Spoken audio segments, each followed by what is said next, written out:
want you to make one friend. This is We Have Concerns. Hi, Jeff Canada. Hi, Anthony Carboni. Hello, concerned citizens.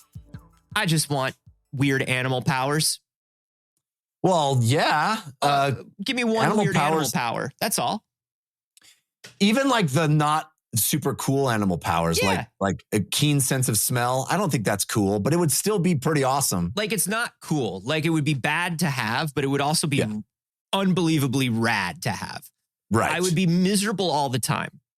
Of course. You would be distracted and you put off because most stuff doesn't smell that good. No. You know? No. If you were a patron and you were just listening to the pre-show, patreon.com/we have concerns, we were talking about the filtering of sensory data and how bad we are at it. Jeff can't read in a public place if there's other noise going on.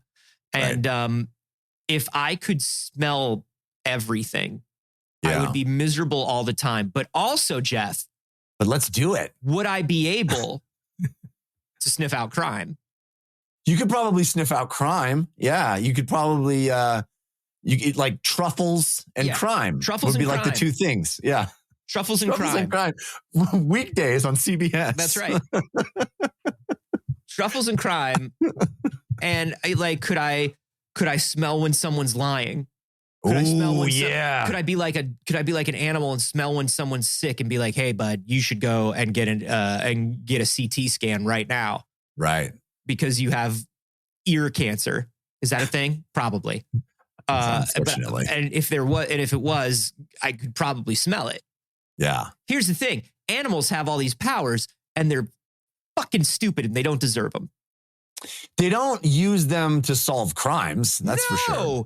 Yeah. Sometimes we force them to, right? Sometimes we're like, hey, you idiot hey, dog, help out. Yeah. Did you know that you can smell crime, you fucking moron? And the dog's like, I don't know. I want to eat grass and throw it up. Yeah. And it's like, cool. Maybe if that was humanity's only goal, we'd be much happier. But instead, we're smarter than you. So shut up and smell crime. Your dog's like, I want to smell butts. And you're like, okay, well, if they're criminal butts, I'll allow it. If there's heroin in them, that's what I want you to do. That's right. Can you smell balloons full of heroin in that butt? That's right. Because if not, you are not contributing to capitalism. And the dog goes, what's a capitalism? And then it throws up grass. Yeah. And it's like, give me your powers, dude. Just give me your powers. Are we able to take the powers? Have we figured it out? I mean, we can take some powers. We can learn some powers. If you had to name 3 animal powers, that you really wanted, I'm not going to ask you to guess which one this is. I want to know what 3 animal powers you want. Flight, sure. Winged flight, sure. Night vision, yep. And the ability to fall from great heights and land gracefully on my feet. Yeah. Here's the thing. If you wish for the flight, you have to sort of wish for the third one too. Yeah, I guess that's true. There's some animals that don't have the flight that can fall, like a squirrel or a cat. Yeah. You know, they fall from great heights and they're fine. Yeah. They look at you. The other day I was in the park and a squirrel fell off a tree and I was going to see if the squirrel was okay. Because whenever they fall, it's like something's usually wrong. Yeah. Squirrel fell from a tree, flipped around immediately, looked around like I would if I tripped in public. Like, did anybody see that? Like, that's embarrassing. Yeah. And then ran right back up the tree. And I was like, okay, that squirrel's fine. And honestly, if I had pointed it out, that squirrel would have been really embarrassed. So I guess it's okay. Yeah. It's just polite not to mention it. Yeah. I used to have a dream where I could jump exceedingly high. Oh, that's cool. Yeah, it was a regular dream I had. Leaping tall buildings in a single bound? Yeah, I was like 20, 30 feet into the air. Not like tall buildings, but like I was still living in the suburbs at the time. And so I think it was just a dream built on my surroundings. But I was jumping up over the trees, right? And there was this thing where like the dream went the same way every time, where I would realize I could do it. I would start testing it out. And then as I did the highest jump, I would think to myself, oh no, this landing is going to break my legs. Oh. And it did every time. and I would wake up. You would wake up after the breaking? Yeah. I always wake up after the thing. A lot of people are like, I always wake up before the thing. It's like, no, if I'm going to get shot with a machine gun in my dream, I get shot by a machine gun. Oof. It hurts. And then I wake up. That's the old Far Side cartoon where the guy got to wake up before he hits the ground. Remember that Far Side cartoon? There's probably a cow in it. Yeah, probably a cow in it. That is so weird, though, that you bring that up, because I used to have, when I was young, I had this recurring dream. I had it many, many times, and it was always the same. And it was that I could fly. Yeah. But the way that I got to flying was always the same, and it was super weird. When I was a kid, because I grew up in the 80s and there was nothing to do, I did a lot of climbing. We huffed a lot of paint. I never got into that. But I would climb a lot of fences, and by climbing Jeff fences, I don't. Better than me. He doesn't huff paint. When I say climb fences, I don't mean like climb from one side of the fence to the other side of the fence. I mean ascend to the top of the fence and then like shimmy along the top of the fence as far as I could go, just like a Super Mario. Yes, because the fences, at least in my neighborhood, were built with like, there's like a cross beam at the top. Oh, okay. And so I just like step on that and walk along the side of it and just see how far I could go. And anyway, so this dream was me at the top of a fence like that. And I would wrap my arms around myself and hunch down in a little ball and just fall over. And then I was flying, but I had to stay in that little ball, and I would be flying around in a little ball. And, dude, that's the dream, dope. The dream every time was, oh my God, I can do this. I can do this whenever I want. I can fly all the time. I can't wait to tell everybody. And then I would wake up and I would realize, that was a dream again. It felt so much like I could actually do it. Yeah. And I figured it out and I knew how to do it. And it was totally natural. And like, this is how you fly. Yeah. I miss having dreams like that. You know, as you get older, you have fewer and fewer dreams. Yeah. Or you at least remember fewer and fewer of your dreams. Your dreams have died. Yeah, your dreams have basically died. No, they say your brain just gets good at filtering out nonsense as you get older. Yeah. And so your brain's like, that is not a thing we need to remember. That is stupid and not real. And I'm like, brain, that's all I want to remember. But it was so fun. Yeah, like brain, you need to learn how to have a good time again, brain. Yeah. No, I think flight's on there for me.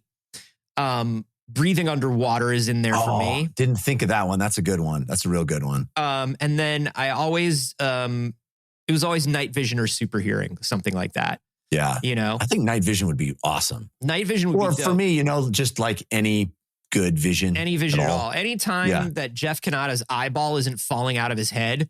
It's a win. It's a win. One of our first We Have Concerns was about giving yourself night vision. It was people were using these drops in their eyes to give themselves night vision. We should check back in on those guys. How many health problems have they manifested in the 10 years since we talked about that story? Yeah, I think one of the things in the story was, hey, don't do this too much. Yeah. I wonder if they did it too much. I'm going to venture a guess. But we've also talked about, belts, magnetic belts that can tell you which way is north and how that helps people get sort of the like sense migrating of birds. Yeah. Well, this is a new one that I find absolutely fascinating, Jeff. This is anyone can learn echolocation in just 10 weeks, and it remodels your brain. Just by buying my class. Yeah, it does sound like an advertisement, which is a really strange thing for Scientific American. Anyone can learn it in just 10 weeks. Yeah. Here's how. Yeah, it's weird. The first week is free. And it remodels your brain. It's like, well, do I want that? You need to give me more. You can't just say, and it remodels my brain. A lobotomy remodels my brain. Yeah. Like usually the last thing I want re-brain is, a remodeling. It's like, I enjoy my model is what I'm saying. It's all stuffed in there pretty well. It's pretty well packed. That's right. You don't want to unpack and then repack the brain. That's true. Also, it feels to me, now I don't know the details of this yet. I'm excited to learn in just 10 weeks, but it feels like that could be super annoying to people because aren't you creating sound in order to echolocate? Aren't you walking around going, boop, whoop, boop, whoop, boop? Yeah. Yeah. You're like that. You're like that. You're like that band that does Send Me On My Way. Hey, hey, boop, send me on my way. Yeah, you do have to make noises. The noises are not like whoops and whoops Do I and have to hollers. be Bobby though. McFerrin in order to? You have to. What was my reference? Not old enough? Yeah, I went older. I went like, even older. You were like, hold on, I can think of an older, more out of date reference than that. Yeah. All right, cool, man. I take it as a challenge every week. You know, sure, I do. It's a weird behavioral tick that you are that you are expressing more and more. Yeah, it is echolocation, so you do need a sound to echo. But the sound is usually a click, a tongue click. Nothing annoying about clicks. No, especially over and over again. But you might have seen this. Like every once in a while, there is a video that goes around. There will be some new video that goes around on one of those like feel good social media accounts of like a blind person who is playing basketball thanks to echolocation, who's skating down the street thanks to echolocation, like that sort of thing. Right. And the idea is we sort of thought that that was only possible for people who were blind. Right. We thought that like there was no way for a sighted person to get this sense of echolocation.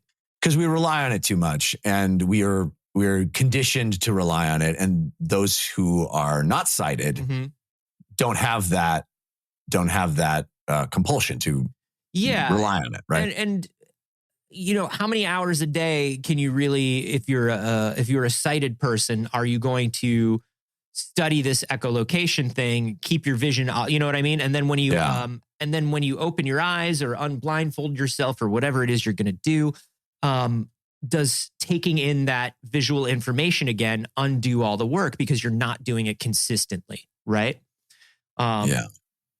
So it was sort of like, we don't know how this is going to work. So is this 10 weeks of being blindfolded? Well, yeah, no, yeah, sort of. Okay.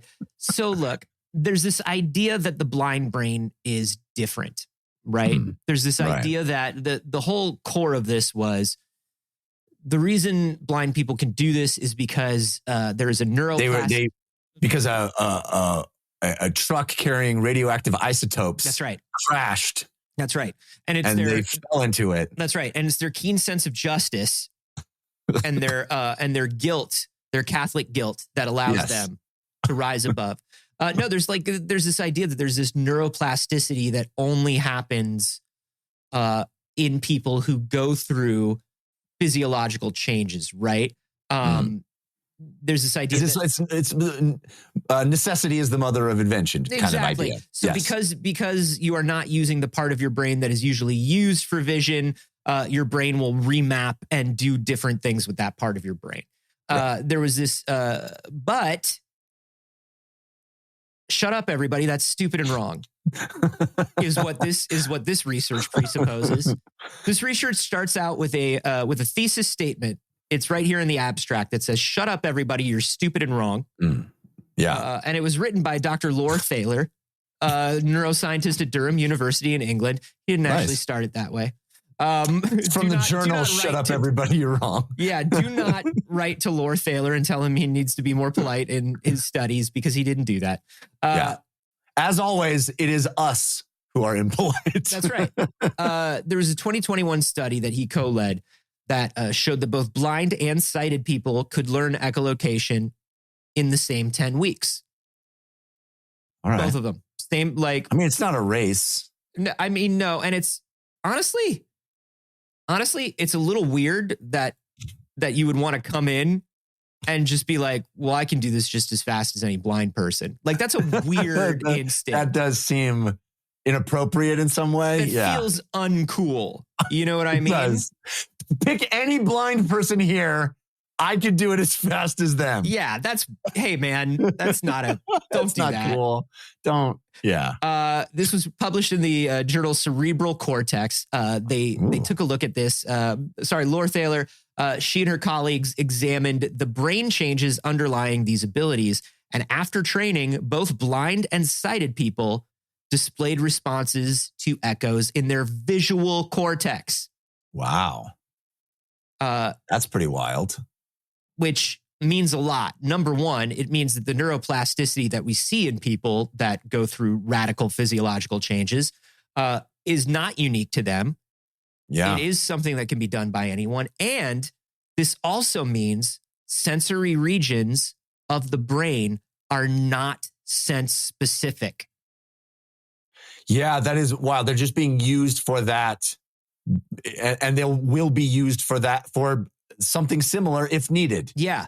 That's cool. And that's where the neuroplasticity comes from. Is it's like, yeah, hey, yeah, I mostly am, I'm specialized in doing this, but I'm a brain, I'm a computer. Yeah. Stop all the downloading. I'll use that. There's an empty room over here. Yeah. It can either be a gymnasium or a bedroom, whatever you want. And so here's the answer to your question about the training. 14 sighted and 12 blind people were trained for between 2 and 3 hours a week, or between 2 and 3 hours a day, twice a week. So 4 to 6 hours a week. That's not a ton. Over 10 weeks. That's nothing. Yeah. That's nothing. I'm surprised it's so few days a week. Yeah. Yeah. It's just the 2 days a week. So they start by teaching by everybody to make the mouth clicks. Probably better and louder. Yeah, probably. Right? Yeah, if you have to be trained, then we probably can't do it yet. Yeah, but it's if you've ever seen a video of somebody using echolocation, the clicks are loud.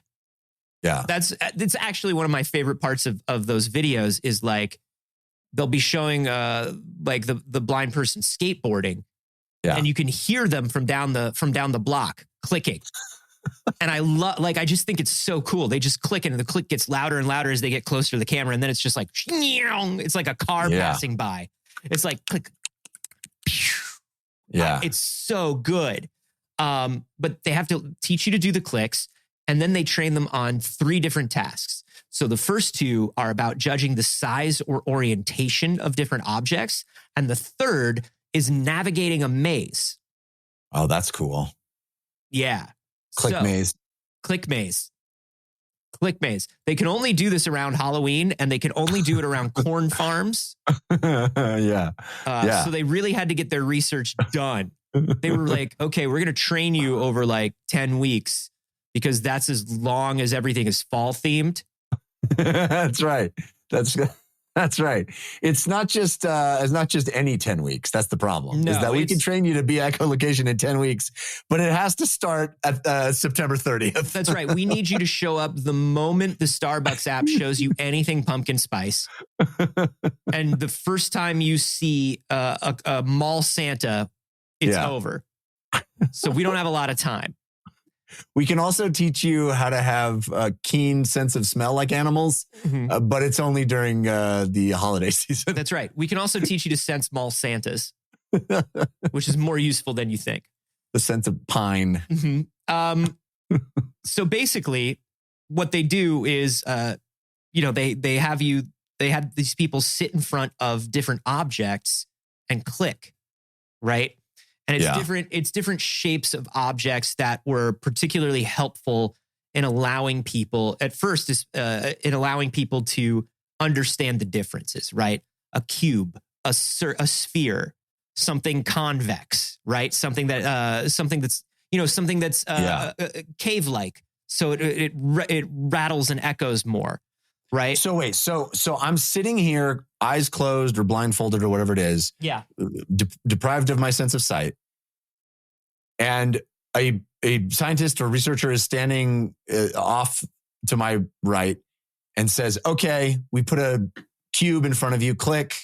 And I click a few times and he goes, okay, now we're going to put a circle in front of you. And so I'm listening for the differences in that sound. That's right. So basically, Man, I feel like I would be terrible at this. Yeah. So essentially what you're looking at is something like this. If you're one of our video viewers, if you're not, I'll describe it to you here. You've got a person that's sitting in front of a stand, and that stand has like two arms coming off of it. So if you imagine like a coat rack or like a mic stand. Yeah, it looks like the letter F. Yeah, there are two arms coming off of it, and those two arms have different like circles of different sizes, and are also one's closer and one's farther, right? Right. So you've got to figure out which one is the larger circle, which one is closer to you, which one is farther from you. The next thing you have to do is there's one that has like a plank. So if you imagine like a propeller in front of the person, but it's just one propeller blade. And what they do, sitting still. Yeah. And what they'll do is they'll turn the propeller blade to different angles and have the person be like, what angle is this propeller blade at? And that's how they start. This feels to me like, the very, very, very openings, or no, I guess it's not the very openings, but this like the second scene of Ghostbusters where Venkman is like, has the hot chick and the dude, and he's trying to teach them how to read his mind. Yeah, the psychic ability cards. He's just shocking the one guy and letting the girl. Which, by the way, was a real experiment that was done. Like that Venkman experiment is based on a real scientific experiment. It's just like, what if the guy doing the experiment was an asshole? Right. But it's basically like 5 cards with 5 different pictures with 5 different shapes on it. And read my mind. Tell me what it is. I will shock you if you're wrong. Right. But the idea in the original thing was like they were not testing for psychic ability. They were testing to see what happened with positive and negative feedback. Right. Yeah, but this is that sort of thing where it's almost, I would imagine when you first start, it almost feels random. Yes, that's my point, is that I feel like the first weeks of this has got to just be so almost demoralizing. And I'm like, it sounds like a click still. I don't know. Yeah. I wonder with the fact that over 2 times a week, 3 hours a day, being able to do this within 10 weeks, I wonder if the amount of feedback you get is frustrating. Like I'm thinking about learning a skill. I'm thinking about like learning how long it takes to learn a language or learn the piano. And I think about how frustrating that can be. It's a good point for an adult, right? Yeah, it's a good point. And that takes a long time, and it is very frustrating. But something like this feels like you would at least start figuring it out pretty quickly based on these results. It's wild. That is a wild thing. I love that you compare it to learning an instrument or learning any other sort of complex skill that takes time to grok. I guess that recalibrates my perception of it, because of course I shouldn't expect myself to sit down and be able to play Bach on the piano, right? You shouldn't. It's going to take some plinking away and being wrong, and your fingers don't work in the right ways. And so that mapped onto this experience probably feels less daunting to me thinking about it that way. Yeah. I think the first few segments, like, listen, I get very frustrated when I'm learning something new, and it's something I've been trying to train out of myself for a long time. I have a feeling the first few sessions of this thing would be so obnoxious to me. Oh, I agree. I feel like I would get so impatient and, just frustrated. It is interesting to me, though, that it's interesting to me, though, that both groups, the sighted and the blind group, learned at pretty much the same pace. That to me is fascinating. I mean, do you think there was a lot of, I don't know, mockery from the blind people? Like, oh, you're gonna get frustrated, sighted, but you can just take off your blindfold if you want to. I guess that must be so nice for you. Yeah. Oh, what a bummer. Yeah. What a bummer. You don't feel like doing this today? I guess you don't have to. Oh, is it hard? You don't want to. Is it hard? Do you know what's hard? Getting here from the bus stop for me. That's right. Because I've never been here before. Yeah, But just the idea that like the sighted group did not learn this more slowly. You would expect that is you would interesting. expect that the blind group would, based on, what we think about neuroplasticity. And I think just probably, if I'm honest, like misinformation that comes from pop culture. Right. Yes. The idea of like, whenever there's like a character in a film or a TV show or anything that is blind or deaf or something, like, it's always like, oh, this person can't hear, but they can, because of it, they can read everyone's emotions so perfectly. Yeah, that it feels like there is, the other senses have been heightened because one has been taken away. Just automatically. Right. Just a priori. But it's more interesting than that, right? And more interesting than that, and it really is, necessity is the mother of invention. It's like, well, if you tried, you could do it too. Right. This person is just sort of put in a position where they need to do that, so they do that. And if you decided you needed to do that, you could do that. Yeah, it's sort of the way they always tell you, it doesn't matter what your kid seems to be into, encourage that, right? Yeah. Because whatever your kid is into, crimes, whatever. Hacking, which is crimes, but it's like, I think it's different. Yeah. Like anything your kid is into, bullying, anything, whatever they like. Look, that kid is naturally inclined towards bullying. That kid could be the greatest bully there ever was. That's right. And then that kid could be, I don't know, president or the richest guy in the world. So you have to dream big, kid. Bullies. Shut up, old man. That's right, bullies. That's right. Good for you. Yeah, there's this idea that, if a kid is naturally into something, if they're inclined to do it, let them do it, because that's the talent they're going to develop. Yeah. If you don't have to do something or you don't want to do something, chances are you aren't going to learn it. Right. The next step of this, I think, is extremely fascinating, because to do the maze thing, we're joking about corn mazes. The maze was a virtual maze. The maze was basically people wearing surround sound headsets and amazing, and being given clicks through the headsets, and then they would navigate their way through the maze based on the clicks they were hearing. Why did they do it that way? Why didn't they just have a maze?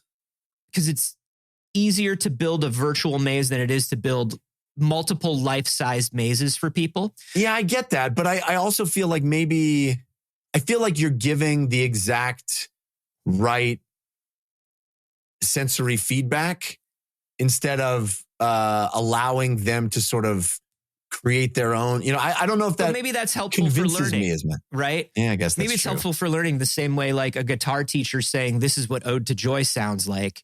Right. Now you play it, Yeah. Like maybe it's helpful in that way. I also think about there are the blind speedrunners. There's this blind speedrunner that plays through Zelda games. Yeah. That I watch, and he's absolutely amazing. And he does it by like just slashing the sword constantly. Right. And seeing what he's hitting up against by the different noises that they make. And so this to me reminds me of that. And I wonder if there's somebody cool on Lore's team. You know what I mean? Like somebody cool who's watching games done quick. Maybe it's Lore, and Lore's like, y'all, I've got the best idea. We'll have them all play Zelda. Yeah. Here's what it looks like. The other nice thing about doing this virtually is you get to build multiple kinds of mazes. Oh, that's rad. And so these are not like, they call them mazes. They're really like twisty corridors. Yeah, it's more about getting around the hallway than it is like getting through a corn maze or something. So one of them, like, they remind me of Tetris pieces. One of them's a T block. One of them's one of those Z blocks. And then one's like a U. Yeah. Like an upside down U. Yeah. And so they basically have to find their way through it by clicking. And then they just move on a keyboard the same way you would in like a first person shooter. And And and that was the second part of the training. And I think that's very interesting because that's the sort of thing that like, hey, you don't need anywhere special to do it. You don't need a lot of space. That's the other thing that I think is interesting to this is they did it in a way where they didn't need a lot of space or they didn't need these people to practice in public before they like didn't really know how to do it. They weren't like, go walk into traffic and see if echolocation works. Yeah. Yeah. You know what I mean? Go walk down a busy street and just run into shit. Like that's where they had this whole thing set up where you can like train yourself virtually to understand. Yeah. I want this program. It would be cool to make that available so that you could train yourself if you wanted to. You know, a few hours a week, that seems real doable. I just want like, so they have, the only thing they have that you can listen to, that you can do here is you can listen to the clicks. They play some? Yeah, I'll see if I can send them to you. I don't know if you'll be able to hear them. But I can play some and I can also send you the link, but I don't know if you'll be able to hear this. Because I haven't been training. Yeah, that's right. That's right. So, how are you sending it? So let me see here. Does this good radio? This is what people come for, is us going, did you send it? Is this it? Is this, hey man, here you go.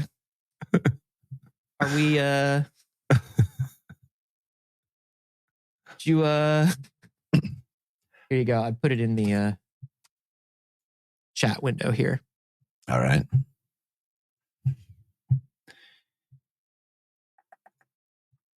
Got it. Ooh. So if you click on the sound stimuli samples here. Sound stimuli examples. Yeah, got it. The first one here is just what a click sounds like with no echo. Yeah. So here we go. No echo. It's actually not that loud. No, it just sounds like tick, tick, it tick, actually sounds like a metronome. Like it sounds less like a mouth sound than I would have thought. I agree. Metronome. Yeah. And then if you go to the scrambled route, that's like the Tetris Z block. And if you play that, these are the clicks that they would hear to navigate through. Oh my gosh. It's so subtle though. I mean, as you would, as you would expect, but you can hear the little echo, a bit of echo to it. There is a bit of echo, but I don't know that I can sense. Man, but it's such a, hold on, let's play a couple seconds cleanly here. Okay. All right. There's no way. There's no way. I obviously need more training. Well, this is kind of what I expected, which is it's a skill. Yeah. Right. That it's not going to be like, it's not going to be like click, click, click. And then the next one is click around a corner, click around a corner. Yeah. You know, it's not going to, but I'll tell you what, Jeff, I bet there's somebody out there who is listening to the podcast who immediately is like a savant who is just like left, right, left, yeah, speed up. Yeah. Speed up. It's amazing. I mean, obviously the human brain is amazing. And the fact that you can take that subtle of a cue and be able to extrapolate geometry from it it's extraordinary. It's bonkers. It's absolutely bonkers. And that anybody can do it if you just train long enough. That's right. You know? And let me tell you what I'm going to do, Jeff. I am going to forget about this immediately after we're done recording. Yeah. Yeah. What, did you think I was going to say something else? Sure. Maybe I'll say something else. Maybe I'd say something like, oh, I'm going to practice this and see if I improve. Like, blah, blah. Sure, I can say that. Say that. Am I going to do it? I mean, I also said I want to learn the piano. Sure. You know, haven't done that. No.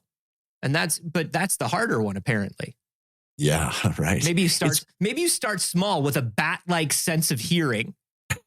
And then you work your way up to playing Yeah. Ode to Joy on the piano. Maybe you start by being able to navigate your way through pitch darkness. Can I tell you something, though? This completely reconfigures my goals in my head. Can I be honestly, can I be real? Because Yeah. now that I know that literal bat-like echolocation is easier than most of the things I'm trying to do. Yeah. That's wild.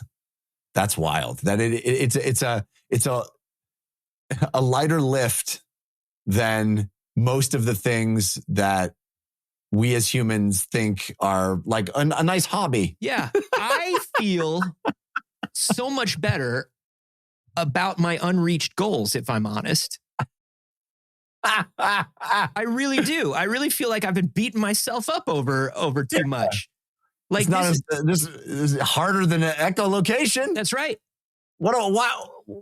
I shouldn't feel like I should have done this already. It's harder than literal echolocation. Yeah.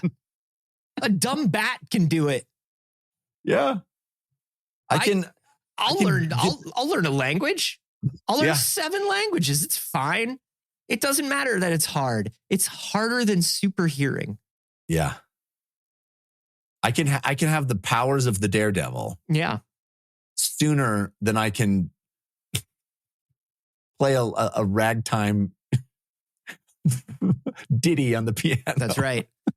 So I hope that makes everybody feel a little better. Yeah. This is really. I love awesome. how our goal with this is not to actually use it. No, God, not to train ourselves to be proficient, but to just make ourselves feel less bad about the other things we're not doing. Yeah. Yeah. What are we going to become? That tracks. We never said our goal over the length of this show was to become better people. No. It's to feel less bad about how bad of people we are. Yeah, we haven't even learned any more about science than we knew coming in. I would argue we may know less. I definitely do. I definitely do. How do y'all feel about this? Let us know in the Discord. Let us know if you've ever tried something like this, or if you're the person that could hear the difference when you listened just now. Yeah. If you're that person, high fives to you. I wouldn't want to high five you too hard, though, because you may extrapolate some information from that. That's right. You get my credit card numbers. If you want to let us know if you want to give us some feedback on that, the best place to do it is in the Discord. Then the only way to join the Discord is to hit up patreon.com/wehaveconcerns and support us for $1 or more a month. Yeah, but if you got a little extra scratch you can throw our way to make sure the show continues, boy, we would appreciate it. And you get some extra stuff in return. Bonus episodes, bonus audio. Those conversations we have at the beginning of the show, it's like a whole other episode just for our patrons at patreon.com/wehaveconcerns.